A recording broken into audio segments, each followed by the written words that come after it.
The grounds of the German embassy in Prague on a cold day in October, 20 years after a great change. Behind me, you see the garden, which was full of tents at the time. There were about 4,000 people gathered here.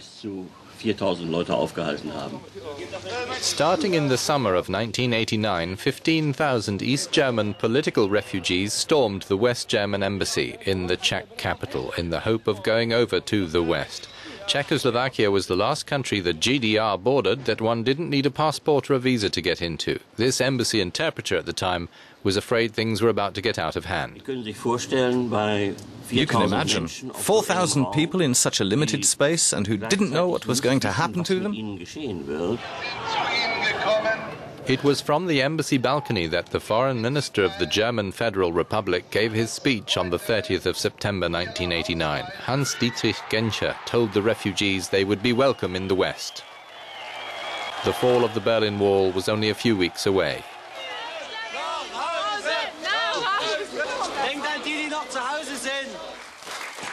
It was a decisive time also for the continuation of events in Czechoslovakia, recalled by the today famous former dissident playwright and former head of state Václav Havel. Of course, there were a great many members of the Czech secret police mixed in with the refugees, and my countrymen were bringing tea, food and blankets to the refugees. They didn't care the secret police were there. The atmosphere told me clearly that it couldn't go on for much longer.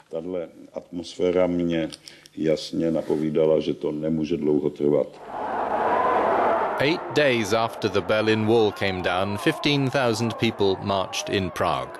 The student movement had called them out to demonstrate peacefully, but the police would swiftly react brutally on the 17th of November, triggering 10 days of marches which mobilized the country. The bloodless Velvet Revolution would soon prevail over Czechoslovakia's communist regime.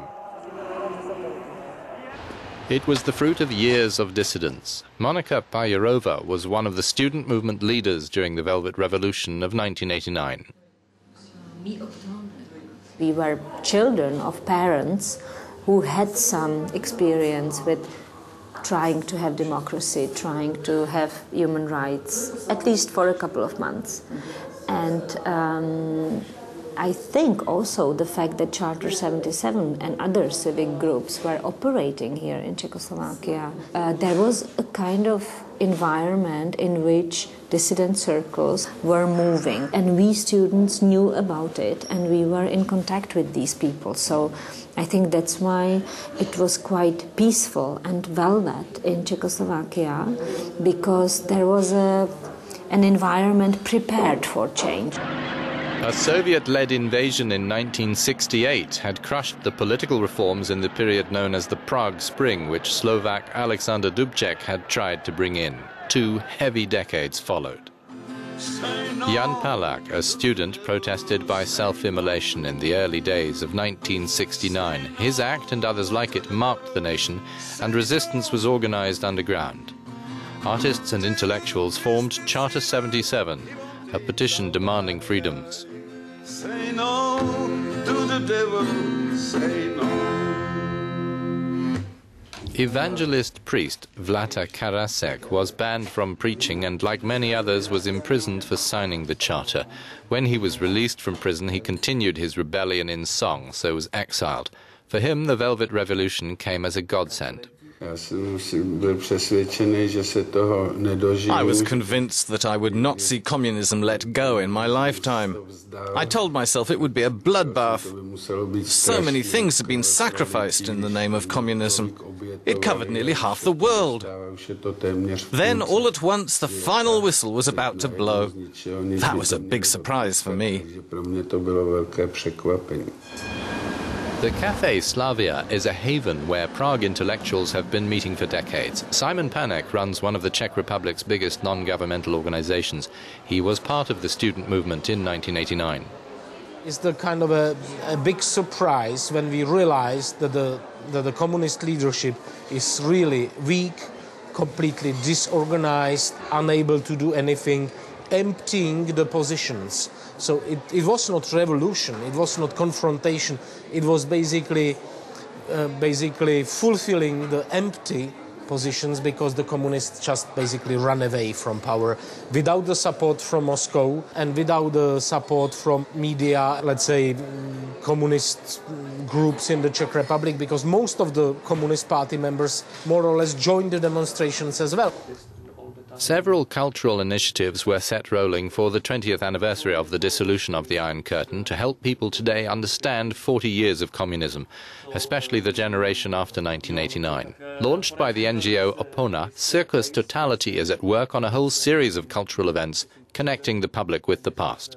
20 years after the revolution, young people and young students doesn't know about this so young history. Not so much, and it's a problem. Our goal of all the project of Circus Totality is to show them that lots of things they can see around themselves is because of this influence of this history. This student group is also working to activate people. They've launched Inventory for Democracy. They find a lamentable lack of rules on control of the public media and lobbies or on parliamentary immunity and the amendment of laws, but they say it's hard to grab their contemporaries' attention about how precious democracy is. Our parents, at least, used to, well, repeatedly resign on politics. Our generation doesn't care at all. Most of young people in Czech Republic don't have anything to resign on because they don't care who is seizing power, what's happening up there. The lead singer of the group Monkey Business has his own special brand of political awareness. Mate and dissident icons of the past will sing together at an Opona-organized concert celebrating the past 20 years of democratic progress. He was 11 in 1989. I remember policemen with dogs who was fighting with people that people once only say they freedom words. People are still thinking somebody will do instead of them something, you know. Politicians. So people must be active to free themselves of the past.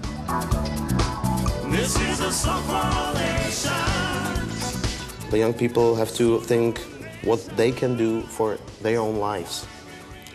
I'm free, I have freedom. I have to take my life into my hands and live it.